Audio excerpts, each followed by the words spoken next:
전체 제목을 한번 읽어보실까요? 읽습니다. 우리는 어떤 샘물인가. 공교롭게도 공동서신에 참된 그리스도인들의 이미지를 샘물로 설명합니다. 저는 이 샘물이란 단어를 볼 때 어떤 마음이 들었냐면, 아, 그렇구나. 이 싸움이구나. 아무리 큰 산에도 샘물은 여러 곳에 있지 않습니다. 하나의 샘물이 한 산을 책임지는 거예요. 할렐루야. 아멘. 여러분 스스로를 우습게 보는 순간 우스운 존재가 되는 거예요. 여러분이라는 샘물이 한 산을 책임집니다. 이 샘물이 어떻게 해야 산을 책임질 수 있냐면, 산에 있는 모든 생명체들이 와서 물을 마실 수 있도록 마르지 않아요. 마르지 않는다는 것은 여러분의 루틴이 정확해야 돼요. 하던 것을 하셔야 돼요.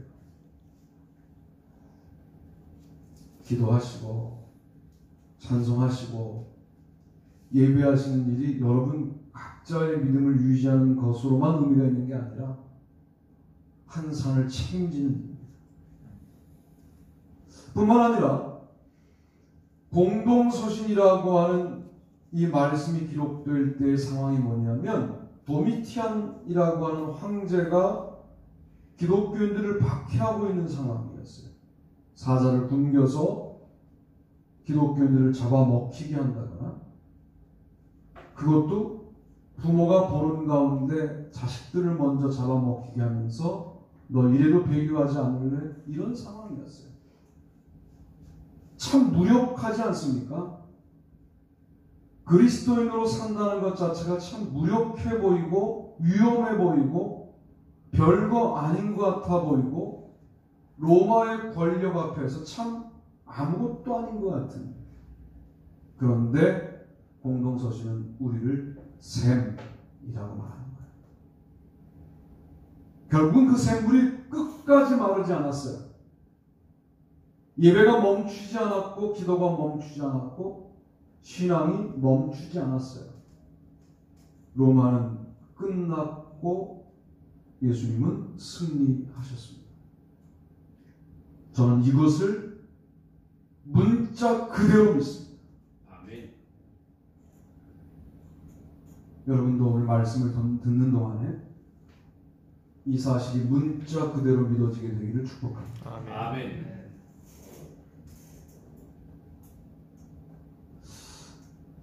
세상이 혼탁하다라고 이야기들을 많이 합니다.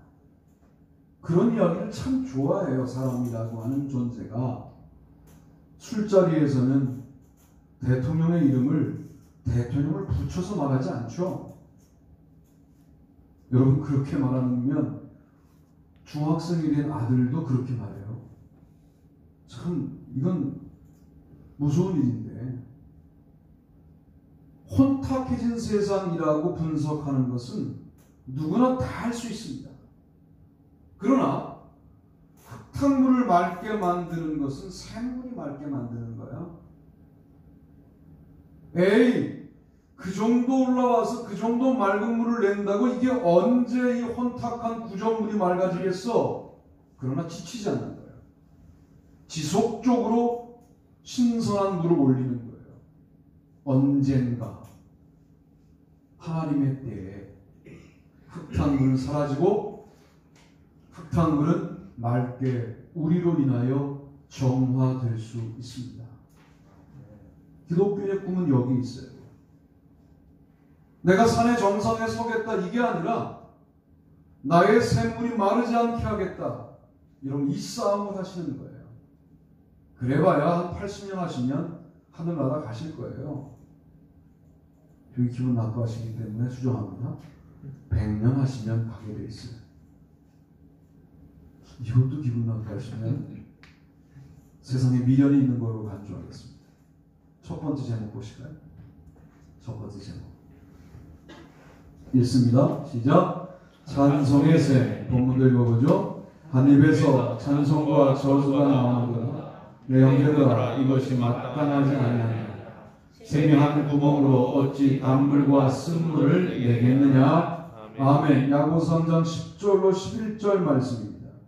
한 입에서는 찬송만 나와야 찬송의 샘물인 것이죠.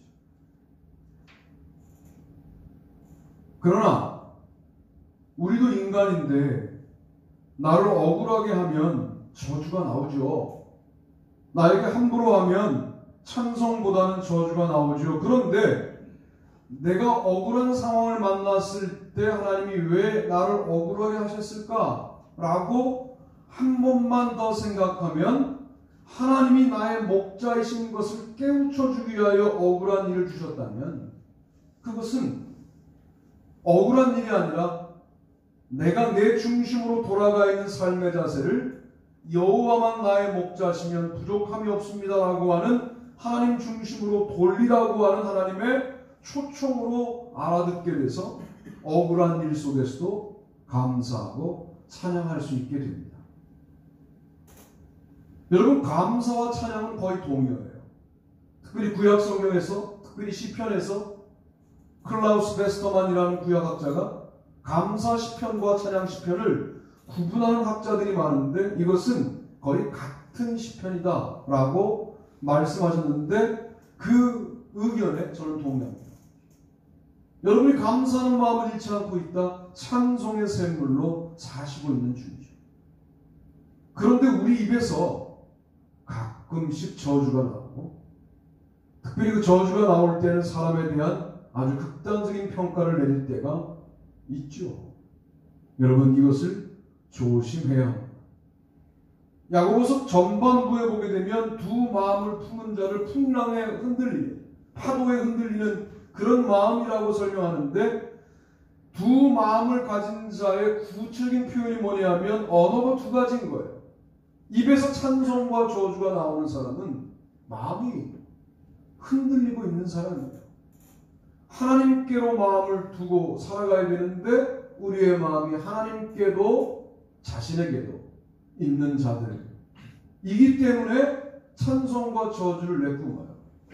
찬송할 때는 물론 하나님을 찬양하는 것이겠죠. 저주는 뭐예요? 내 스스로 나의 권익을 지키겠다라고 하는 강렬한 자기중심주의가 저주로 표현되는 것이라고 한다면 그것은 나중심주의라고 말할 수 있잖아요. 이것은 기준이 두 가지인 거예요. 두 마음인 거예요. 그렇게 살아가지 말아야 합니다.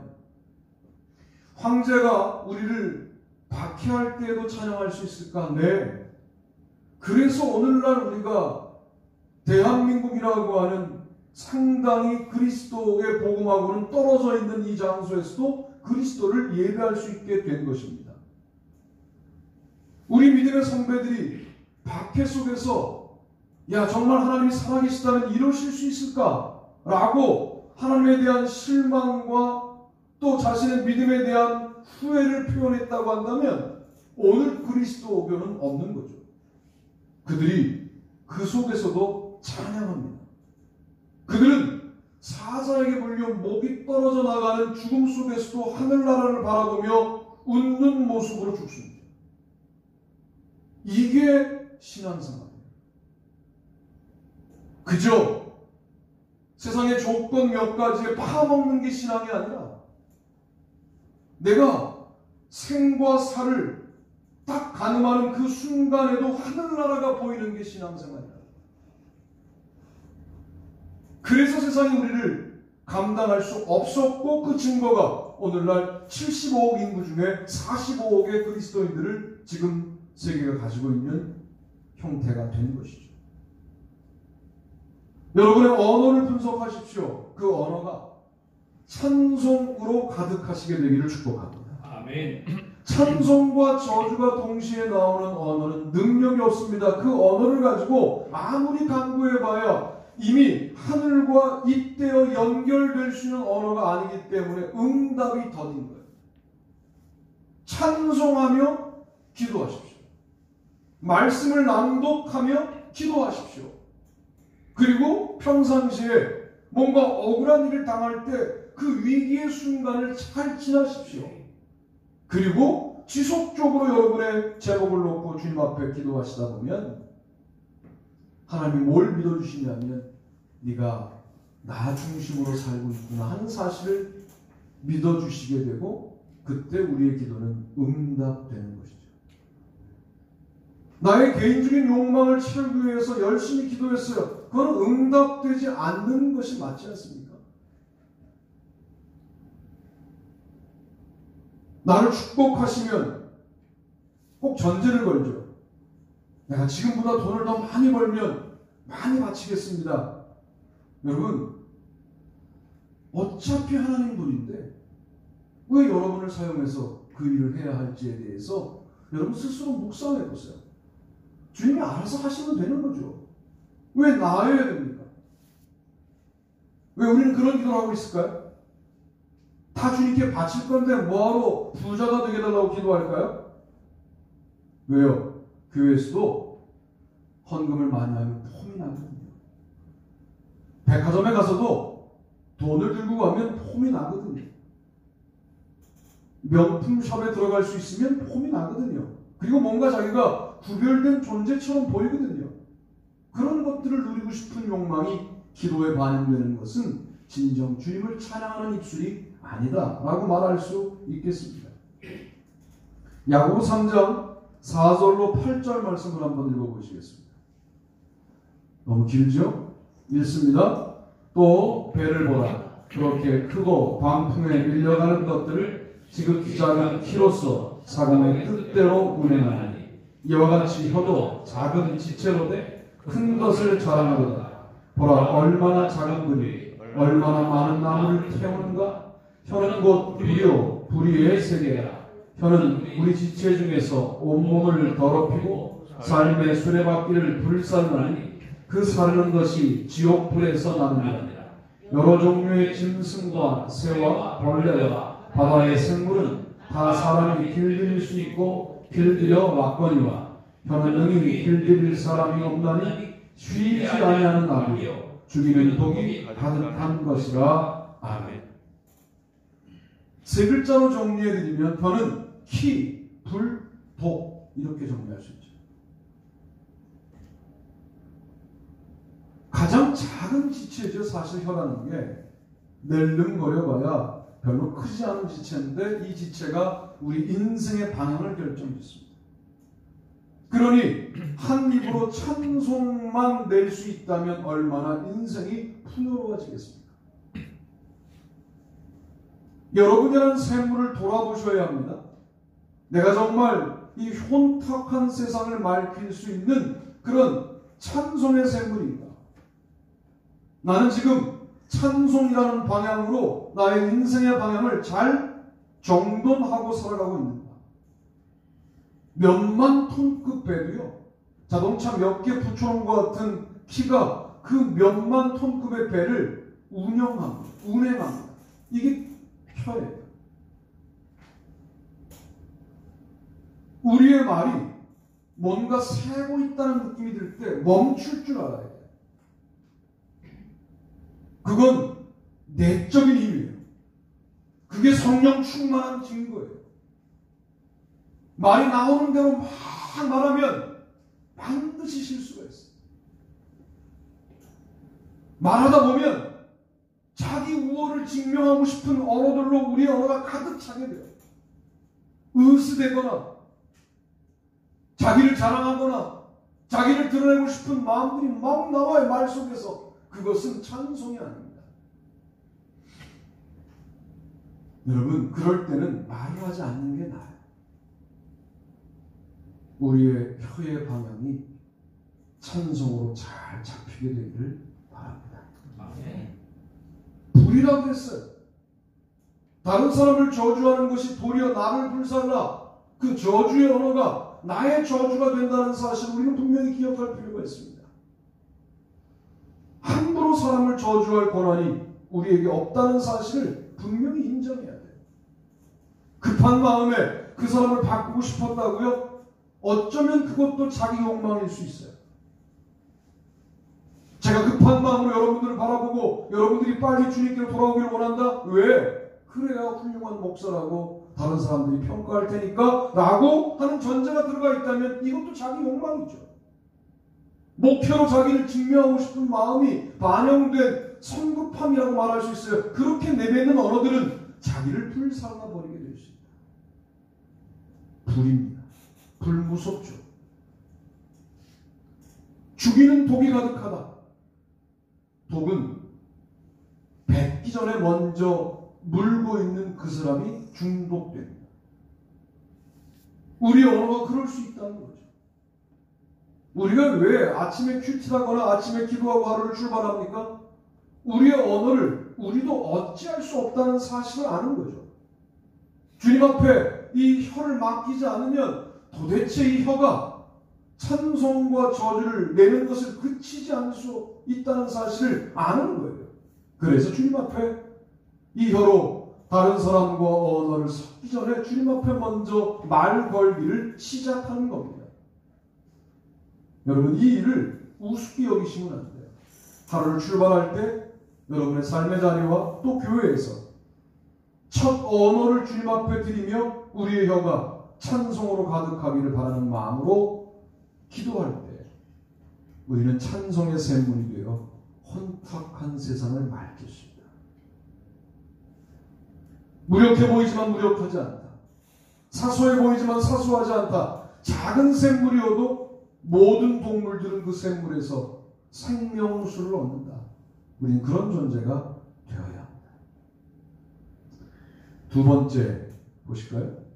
두 번째는 읽습니다. 시작. 사랑의 새. 이 사람들은 물 없는 새이며 광풍에 밀려가는 안개니 그들을 위하여 캄캄한 어둠이 예비되어 있나니 그들이 어떠한 자랑의 말을 토하며 그릇되게 하는 사람들에게서 겨우 피한 자들을 음란으로서 육체의 정욕 중에서 유혹하는도다. 아멘. 베드로후서 2장 17절로 18절 말씀을 읽었습니다.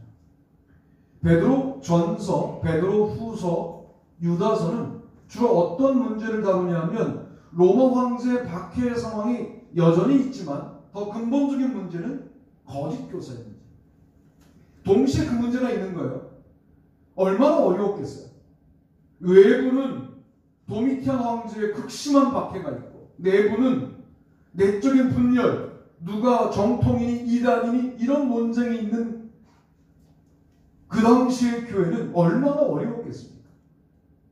그래서 거짓 교사를 설명할 때 샘 이미지를 가지고 설명하는 거예요. 물 없는 샘. 뒤집으면 물 있는 샘. 이 샘은 그리스도인이고 물 없는 샘은 거짓 교사입니다. 이렇게 말할 수 있는 것이죠. 왜 이게 사랑의 샘이냐? 그들이 허탄한 자랑의 말을 토하며 그릇되게 하는 사람들에게서 겨우 피한 자들을 음란으로서 육체의 정욕 중에서 유혹하는 거다. 그 물 없는 샘에서 끊임없이 나오는 게 뭐냐면 정욕의 언어들, 유혹의 언어들, 음란한 언어들이 나온다는 거죠. 그런데 정말 그 사람이 그리스도인이고 살아있는 사람이라고 하는 증거가 어디에 있느냐? 그의 언어가 음란의 언어가 아니라 사랑의 언어. 우리의 언어를 점검해 보실 필요가 있어요. 자, 혼탁한 세상이라고 말하면서 우리는 우리의 언어가 매우 음란하다는 생각을 잘 하지 못합니다. 남자들이 모여서 그러는 것은 제가 남자나 많이 들었어요. 여자분들도 그런다는데 이 시대가 참 음란한 시대입니다. 어제 국제학교를 시작하는 그런 후배 권사님이 계셔서 그 학교 설명회에 제가 갔는데 기사 하나를 이제 스크랩하고 그 다음에 사회교과서를 한 줄 그대로 직접 인용해 주는데 우리나라 교과서에 이슬람을 설명하면서 일부 다처제는 사회를 안정시키는 매우 좋은 제도이다. 이렇게 교과서에 되어 있다는 거예요. 이슬람권을 빼놓고 모든 그런 권역들에서는 일부 일처제를 중요한 것으로 이야기하지만 중동의 상당히 특수한 상황에서 일부 다처제는 중동 사회를 안정시키는 훌륭한 제도였다. 이렇게 애들이 배우고 있대요. 라마단은 먹을 것을 나누어 먹는 진정한 공동체 정신의 한양이다. 이렇게 기록되어 있대요. 기독교는 개독교다. 이러면서 말이죠. 이슬람은 훌륭한 종교이다. 이러고 있어요. 윤달이 꼈다고 부처님 오시는 날이 한 달 미뤄져요. 응? 우리는 부활주일도 온라인 예배를 드리는 교회들이 많았어요. 그래도 우리는 욕을 먹고. 여러분 이게 왜 그럴까요? 우리가 진리이기 때문이에요. 그 값을 치르는 거예요. 늘 그래 왔어요. 유독 그리스도인들이 뭘 하면 대서특필돼요. 서목사가 뭘 실수하면 아마 신문에 크게 나올 거예요. 목사들만 실수하는 건 아닙니다. 같이 망하자는 얘기는 아니에요. 그러나 목사들의 실수는 상당히 이슈거리가 되는 세상에 살고 있어요. 여러분, 이 세상 한가운데에서 그들과 맞잡고 싸우자는 게 아니라 겸손하게 사랑의 언어를 마르지 않게 하시는 것. 그들을 불쌍히 여기는 마음으로 바라보는 여러분의 측은한 시선. 이런 것들이 세상을 근본적으로 바꾸기 시작합니다. 마르지 마십시오. 그치지 마십시오. 멈추지 마십시오. 무너뜨리기는 너무 쉽습니다. 세우기는 대단히 어려운 겁니다. 여러분, 주님 앞에 열심히 하던 일들을 무너뜨리는 건 너무 쉽죠. 그러나 다시 예전 수준으로 회복하기는 대단히 어렵습니다. 한국교회 예배가 앞으로 그렇게 될 가능성이 대단히 높습니다. 한국교회까지 갈 것도 없죠. 우리 교회도 마찬가지고. 근근히 싸워왔으나 예배가 쉬워지는 이 현상에 관련하여 그렇지 않다고 아무리 설명을 해도 일단 체득된 것은 쉽게 고쳐지지 않습니다. 이 싸움을 여러분 제대로 해내셔야 합니다. 베드로후서 2장 1절로 2절 말씀을 같이 한번 읽어보실까요? 읽습니다. 그러나 백성 가운데 또한 거짓 선자들이 일어났었나니 이와 같이 너희 중에도 거짓 선생들이 있습니다. 그들은 멸망하게 할 이단을 가만히 끌어내려 자기들을 사신주를 부리하고 임박한 멸망을 스스로 취하는 자들이라. 여럿이 그들의 호색하는 것을 따르니 이로 말미암아 진리의 도가 비방을 받을 것이요. 아멘.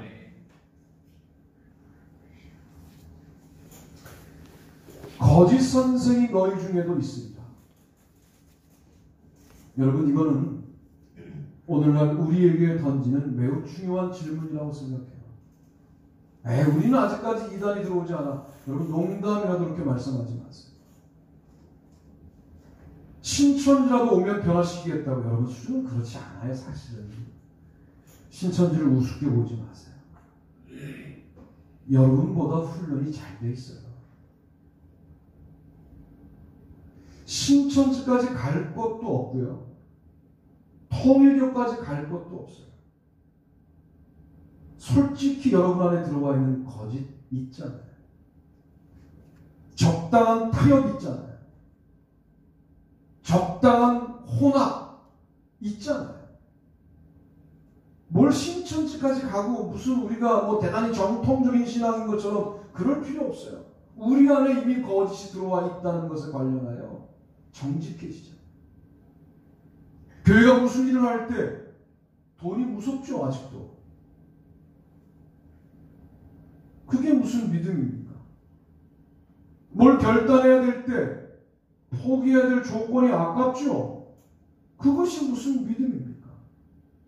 왜 그런 것들이 허용되어야 합니까? 왜 그런 것들이 현실적인 대안이라는 측면으로 우리에게 슬쩍 들어오고 있는 것에 관련하여 여러분들은 감지하지 못하십니까?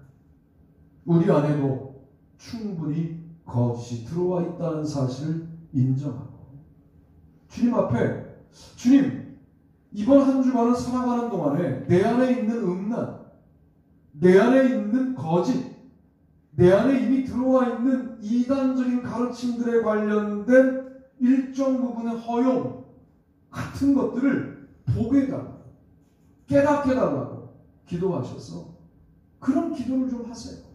매일 같은 길로 기도하지 말고 좀 기도의 내용을 바꿔보세요. 주님, 제가 주님 앞에 진실하기를 원하는데 이거 안 되는 거 주님 아시죠? 내가 이건 감지하는데 이것 말고도 제가 아직도 모르고 있는 거짓이 있을 수 있지 않냐고 깨닫게 해달라고 주님이 이만큼 들고 계시다가 하나하나 깨닫게 하실 거예요. 그렇게 한 주간을 살면 얼마나 은혜로울까요? 여러분, 우리 가운데도 음란이 들어와 있다는 사실을 분명히 인정해야 한다 하는 겁니다. 그들이 탐심으로써 지어낸 말을 가지고 너희로 이득을 삼으니 그들의 심판은 옛적부터 지체하지 아니하며 그들의 멸망은 잠들지 아니하느니라. 2장 3절. 탐심으로 지어낸 말을 가지고 너희로 이득을 삼는다. 자, 거짓의 특징이 뭐냐면 자기 이익에 민감한 거예요. 이게 거짓의 특징이에요. 거짓에 넘어간 음란한 사람들의 특징이 뭐냐면 탐심으로 자기 이익을 추구하는 거예요. 교회 안에서도, 그리스도의 신앙 안에서도 자기의 이익과 결부되면 그동안 쌓아왔던 모든 신앙적인 내용들을 한꺼번에 무너뜨릴 수 있는 영적인 태도를 갖고 있는 것은 거짓에 중독되어 있는 현상입니다. 십자가 어디 갔어요? 예수님 어디 갔습니까? 그렇게 예수님을 찬양하고 예수님은 마르지 않는 샘물이라고 영광을 올려드리고 이익과 관련되면 발끈하여 예수고 십자가고 다 치워버리는 그 결단을 할 수 있는 그 에너지가 어디서 나오는 걸까요?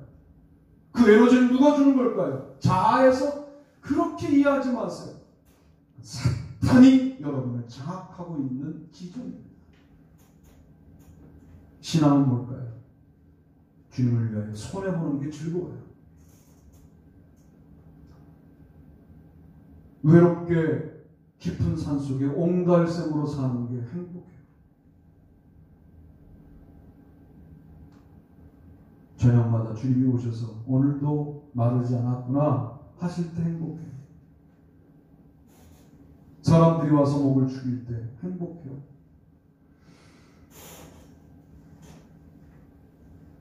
그런 사랑의 샘이 여러분에게 마르지 않게 되기를 축복합니다. 마지막으로 세 번째, 무슨 샘이 또 있느냐 읽어보실까요? 구원의 샘.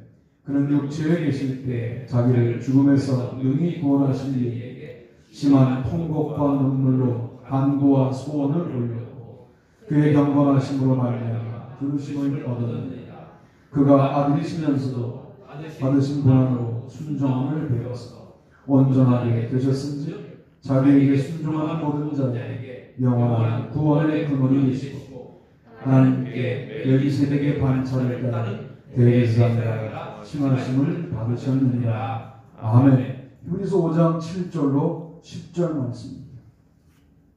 목사님, 여기는 셈이란 말이 없는데요, 영원한 구원의 근원 되시고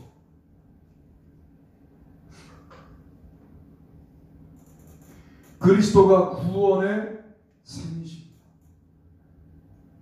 우리가 그 샘물을 먹고 구원받는 겁니다. 그런데 구원의 샘 되시기까지의 과정이 상당히 어려웠습니다. 육체에 계실 때 자기를 죽음에서 능히 구원하신 이에게, 하나님에게 심한 통곡과 눈물로 간구와 소원을 올렸다. 그의 경건하심으로 말미암아 들으심을 얻어듭니다. 심하게 통곡하고 눈물하면 다 응답되느냐? 그러고 경건하기까지 해야 된다는 거죠. 간절하게 기도하면 다 응답되냐? 경건한 자의 간절함이 응답된다 그 말입니다. 그가 아들이시면서도 받으신 고난으로 순종함을 배워서 이게 말이 안 되는 거죠. 하나님의 아들의 고난? 말이 안 되는 거예요. 정말 억울한 거예요. 하나님의 아들이 왜 그런 삶을 사셔야 하나? 라고 스스로에게 질문하면 해답이 나오지 않는 정도의 억울함이에요. 가장 억울한 죽음이 하나님의 아들의 십자가에서 처형당하심인 거죠. 그걸 묵묵히 참으셔서 오늘날 우리를 구원하시는 샘물이 되셨습니다. 뭘 그렇게 억울하다고 억울한 걸 못 참으세요? 참아보시죠. 참을 수 없을 때 그리스도 앞에 나오는 거예요. 그걸 어떻게 참으셨어요? 우리도 인간으로 처음 살아보지만 우리는 원래부터 인간이었고 그분은 원래 하나님이셨는데 인간이 되셔서 인간의 삶을 사시는 참 어려운 고난의 삶을 억울한 삶을 견뎌내시는 그리스도의 삶을 통하여 묵상하면서 우리는 뭘 깨달아야 돼요? 억울함을 견디는 능력을 깨달아야 돼요. 그 능력이 깨달아지면 그때부터 우리 샘물에서 물을 나누어 마신 자들이 구원받는 일들이 일어나는 겁니다. 세상과 동일하게 살면서 억울할 때마다 악다구니를 쓰면서 예수 믿자고 하면 구원의 샘물이 되나요? 그럴 수가 없는 거죠. 세상과 다르게 살아가야 됩니다. 억울한 일을 당해도 그것을 해명하려고 하지 않고 그저 당할 수 있는 것이 영성이고 그리스도를 닮아가는 것이고 순종함을 배우는 일입니다. 온전하게 되셨은즉 자기에게 순종하는 모든 자에게 영원한 구원의 근원이 되시고 결국은 유대교의 율법적 대제사장이 아니라 하나님으로부터 시작되는 다른 근거의 대제사장이 되셨어요. 인간과 하나님 사이를 중개하는 유일한 중보자 역할을 구원의 샘물이신 주님이 하셨습니다. 오늘 우리도 그런 중보자 역할을 잘 감당하는 삶을 살아가야 합니다. 중보자는 하늘도 알고 땅도 알아야 중보자 역할을 할 수 있어요. 땅만 보고 살아가는 사람들에게 하늘이 있다고, 천국이 있다고, 구원 받아야 한다고, 이 땅의 삶이 전부가 아니라고 말할 수 있어요.